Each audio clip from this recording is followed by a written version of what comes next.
हिंदुस्तान में फिलहाल दो वैक्सीन का इस्तेमाल किया जाता है, एक कोविशील्ड और दूसरा कोवैक्सीन। तीसरी वैक्सीन ऑफिशियली इंडिया में आ चुकी है, उसका नाम क्या है और उसकी कीमत क्या है, इसके बारे में आपको आगे जानकारी देंगे। उसके पहले मैं एक और बड़ी खबर के बारे में आपको बता दूं तो फिलहाल इस मामले पर डिस्कशन चल रहा है कि लोगों के घर घर पे जाके वैक्सीन देना चाहिए। तो IMA इंडियन मेडिकल एसोसिएशन का इस पूरे मामले पर क्या कहना है, इसके बारे में आपको पूरी जानकारी आगे देंगे। उसके पहले आप सभी को मेरा नमस्कार, मेरा नाम है देवेश सिंह। समाचार 2.0 में आपका स्वागत है। इसी के साथ आपका बिना टाइम वेस्ट किए आज की वीडियो की शुरुआत करते हैं। तो आज आपको सबसे पहले बताते हैं कि इंडिया में ऑफिशियली कौन सी तीसरी वैक्सीन ने एंट्री मार ली है। तो वो वैक्सीन है स्पुतनिक 5, रशियन वैक्सीन है, रशिया इसे बनाती है। इंडिया में इसे इंपोर्ट किया जाएगा और हो सकता है इसकी यूजेज बढ़े तो इंडिया में ही इसे बनाया भी जाने लगे।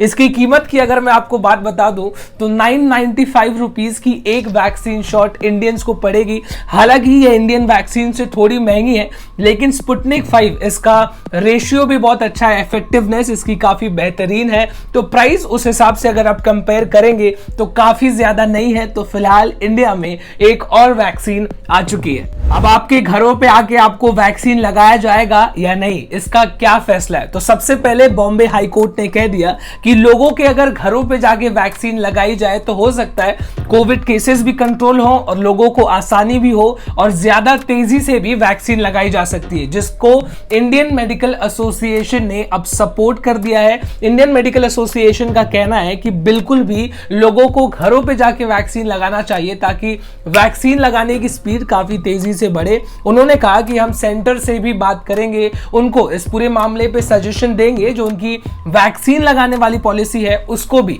रिवाइज करने की जरूरत है। तो हो सकता है कि आने वाले कुछ महीनों में अब आपके घरों पे आके आपको कोविड की वैक्सीन लगाई जाए, ठीक उसी तरीके से जैसे कुछ समय पहले तक घरों पे आके पोलियो की वैक्सीन लगाई जाती थी, सॉरी पोलियो की ड्रॉप।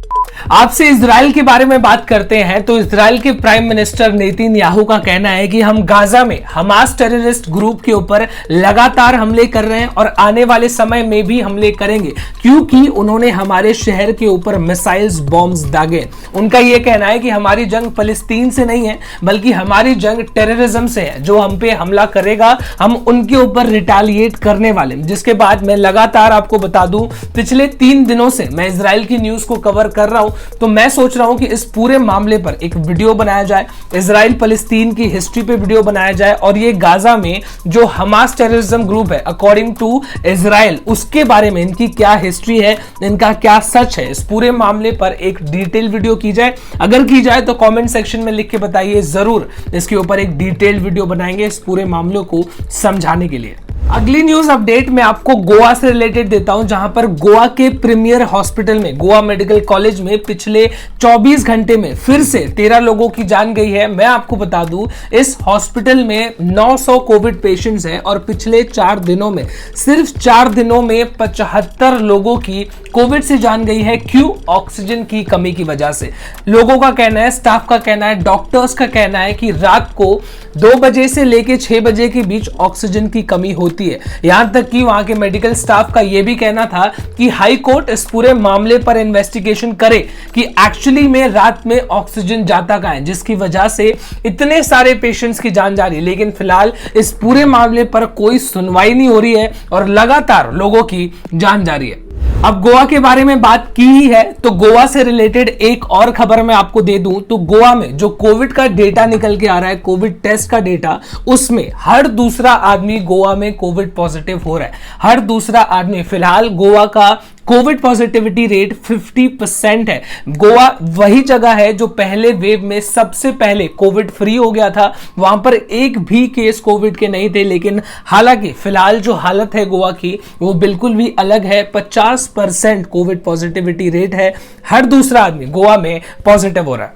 देखिए, अब आप और मैं, पूरा भारत कोविड से फिलहाल लड़ ही रहा है। कोविड से लड़ने के लिए सरकार पूरी कोशिश कर रही है और सरकार ने एक नया डेटा जारी कर दिया है जिसमें उन्होंने कहा है कि इस साल दिसंबर तक जितना भी अडल्ट पॉपुलेशन है हिंदुस्तान में उसको पूरे तरीके से वैक्सीनेट कर दिया जाएगा। अडल्ट पॉपुलेशन यानी कि जो 18 साल से उम्र के ज्यादा के लोग हैं, दिसंबर महीने तक उनको पूरी तरीके से वैक्सीनेट कर दिया जाएगा। लेकिन इसमें चैलेंज ये है, सरकार का कहना है और डेटा के रिलेटेड ये डेटा है हमारे पास कि एक दिन में 90 लाख कोविड वैक्सीन चाहिए। 90 लाख वैक्सीन अगर हर दिन हिंदुस्तान में आती है, 90 लाख लोगों को हर दिन वैक्सीनेट किया जाता है, तब कहीं जाके दिसंबर तक सिर्फ अडल्ट पॉपुलेशन पूरे तरीके से वैक्सीनेट हो पाएगा। जिसके बाद फिलहाल सरकार ने यह डिसीजन भी लिया है कि वो रशिया से एक और वैक्सीन फाइजर भी इंपोर्ट करने वाले हैं। 50 लाख फिलहाल डेटा यही निकल के आ रहा है। अब देखने वाली बात यह है कि वैक्सीनेशन ड्राइव कितनी तेजी से रैंप अप होता है और लोगों को वैक्सीनेट किया जाता है। मारने से बड़ा बचाने वाला होता है, ऐसा एक कहावत है जिसको राहुल गांधी ने यूज किया, ट्वीट किया। क्यों किया, इस पूरे मामले के बारे में आपको जानकारी दूं तो कांग्रेस के यूथ लीडर जिनका नाम है वो तो नहीं पता, कांग्रेस के यूथ लीडर बीवी श्रीनिवास ये ट्विटर पे लगातार एक्टिव थे और लोगों की मदद कर रहे थे। जैसे किसी को ऑक्सीजन की जरूरत है, किसी को बेड की जरूरत है, किसी को वेंटिलेटर, वैक्सीन, दवाइयां, हर चीजों की जरूरत है तो लोग ट्विटर पे ट्वीट करते थे तो ये उनकी मदद करते थे। ठीक सोनू सूद की तरह जैसे वो लोगों की मदद करते थे वैसे ये भी लोगों की मदद करते थे। जिसके बाद फिलहाल दिल्ली पुलिस ने उनको अरेस्ट कर लिया है। उनके साथियों को सवाल पूछे जा रहे हैं, पूछताछ की जा रही है कि आपके पास ये सारी चीजें आती कहां थी। अब इसके पीछे इंटेल क्या है ये मुझे नहीं पता, लेकिन एक एज अ नॉर्मल सिटीजन, एक आम आदमी की तरह अगर इस पूरे मामले को मैं देखता हूं तो मुझे तो साफ साफ यही दिखाई देता है कि भाई वो आदमी लोगों की मदद करने की कोशिश कर रहा था, लेकिन सरकार को इस बात से भी परेशानी है। जिसके ऊपर राहुल गांधी ने भी ये ट्वीट किया है कि मारने वाले से बड़ा बचाने वाला होता है। भारत के प्रधानमंत्री ने कल एक स्पीच दी जिसमें उन्होंने कई सारी बातें कही, लेकिन फिलहाल मैं आपको काट छाट के कुछ इंपॉर्टेंट बातें ही बताने वाला हूं। सबसे पहले उन्होंने कहा कि कोविड एक इनविजिबल एनिमी है, यानी कि एक ऐसा दुश्मन है जो दिखता तो नहीं है लेकिन मेरे देश के लोगों को काफी ज्यादा परेशान कर रहा है, उनकी जानें ले रहा है। फिलहाल इस मुद्दे पर भी उन्होंने काफी कॉन्सेंट्रेट किया कि गांव में जिस तेजी से कोविड के केसेस बढ़ रहे हैं उसको कंट्रोल करने की पूरी कोशिश की जा रही है। जितने भी राज्य हैं, जितने भी स्टेट हैं, सारी सरकारें इस पूरे मामले पर लगी हुई हैं और बहुत जल्द हम इस महामारी से बाहर आ जाएंगे। इसके बाद जो उन्होंने कहा वो सबसे ज्यादा इंपॉर्टेंट है। उन्होंने ये कहा कि भारत एक ऐसा देश नहीं है जो बिल्कुल भी हार मान ले। अब बाकी जो उन्होंने कहा उसके ऊपर मैं कुछ कमेंट नहीं करना चाहता क्योंकि हो सकता है वो पॉलिटिकल स्टेटमेंट हो, लेकिन इस बात से मैं 24/7 अग्री करता हूं कि इंडिया एक ऐसा देश नहीं है जो हार मान ले। हमने अभी तक इस पूरे पैंडेमिक को झेला तो आगे भी झेलेंगे और जरूर बहुत जल्द इस पैंडेमिक से बाहर निकल के आएंगे। इसके बाद एक सबसे इंपॉर्टेंट अनाउंसमेंट जहां पर उन्होंने 8th इंस्टॉलमेंट को अनाउंस कर दिया है किसानों के लिए। 2-2 रुपए हर किसान को दिए जाएंगे। तो कितने किसानों को दिए जाएंगे? 9.5 करोड़ किसान, 9.5 करोड़ किसानों को 2-2 रुपए दिए जाएंगे, जिसमें से 7.5 लाख किसान वेस्ट बंगाल से भी हैं। अभी कल परसों की बात है जब भारत और पाकिस्तान के सेना ने एक दूसरे को ईद के मौके पर मिठाई और कई सारी चीजें दी, लेकिन बहुत ज्यादा देर नहीं हुआ, उसके अगले दिन ही पाकिस्तान ने, वो कहते हैं ना कि the show must go on, मतलब आप चाहे कुछ भी कर लो, दो देशों के बीच चाहे कुछ भी हो जाए लेकिन काम वो वही करेंगे जो उनको आता है। उन्होंने क्या किया, पाकिस्तान ने अपने ड्रोन से AK-47 pistol, 1 round magazine, 15 round magazine, गोलियां 9mm की गोलियां ड्रोन से इंडियन बॉर्डर के अंदर छोड़ दिया। मोस्ट प्रोबेबली आतंकवादियों के लिए जो वहां से उठाएंगे और अपना काम करेंगे। लेकिन अलर्ट BSF स्टाफ ने वहां से तुरंत उस AK-47 पिस्टल मैगजीन को जब्त कर लिया। अगली और काफी बुरी खबर काबुल के बाहरी इलाके से निकल के आ रही है, जहां पर सरकारी फोर्सेस के बीच और तालिबान के बीच जंग चल रही थी, जिसमें एक मस्जिद में ब्लास्ट हो गया, जिसमें 12 लोगों की जान गई, इंक्लूडिंग वो इमाम जो ईद की नमाज को लीड कर रहे थे वो भी, और 12 और लोग बहुत बुरी तरीके से घायल हैं इस पूरे इंसिडेंट में। सरकार और तालिबान के बीच के जंग में एक मस्जिद जिसमें कुछ मासूम लोग थे, ईद के मौके पर उनकी जान चली गई। अब कैसा है ना कि इलेक्शन तो खत्म हो गया है, तो अब हमको क्या करना है, हमको बैठना है और इस बात की उम्मीद करनी है कि जल्दी से जल्दी अगला इलेक्शन आए। क्यों? क्योंकि लगातार पेट्रोल और डीजल के दामों में बढ़त दर्ज की जा रही है। मैं आपको बता दूं, डीजल के दाम मुंबई में 90 रुपए टच हो गए। डीजल के दाम 90 रुपए। किसी जमाने में पेट्रोल के दाम 90 रुपए हुआ करता था और लोग कंसिडर करते थे कि डीजल तो बहुत सस्ता है, लेकिन डीजल के दाम 90 रुपए हो चुके हैं। पेट्रोल के दाम 98 रुपीज। कई सारे शहरों में,